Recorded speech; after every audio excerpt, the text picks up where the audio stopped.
Hivyo kwa nafasi hii ninaipongeza sana Wizara ya Elimu, Sayansi na Teknolojia kupitia Taasisi ya Elimu Tanzania kwa kuanzisha tuzo hii ili kuibua na kukuza vipaji vya Watanzania katika uandishi bunifu na kuongeza hifadhi ya vitabu vya fasihi vya lugha ya Kiswahili.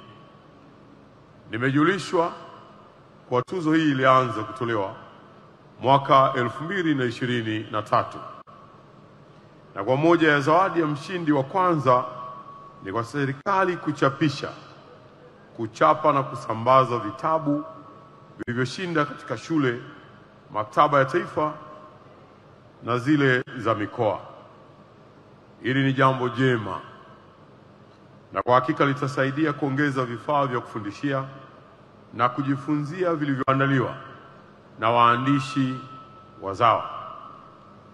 Ndugu wageni waalikwa, ninaipongeza pia wizara kwa kuchagua jina la baba wa taifa Mwalimu Nyerere kwa jina mahususi la tuzo hizi.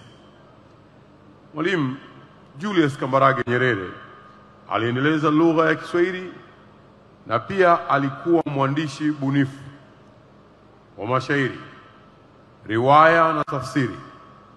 Hivyo ni heshima kubwa tuzo hizi kupewa jina la Mwalimu Nyerere, kwani ni ishara ya kumwenzi yeye pamoja na kazi zake.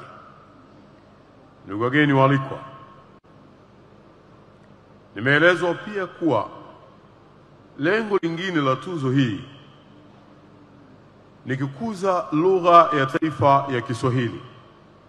Ni vyema tukafahamu kuwa Kiswahili ni miongoni mwa lugha rasmi katika Umoja wa Afrika na Jumuiya ya Maendeleo ya Kusini mwa Afrika, yani SADC.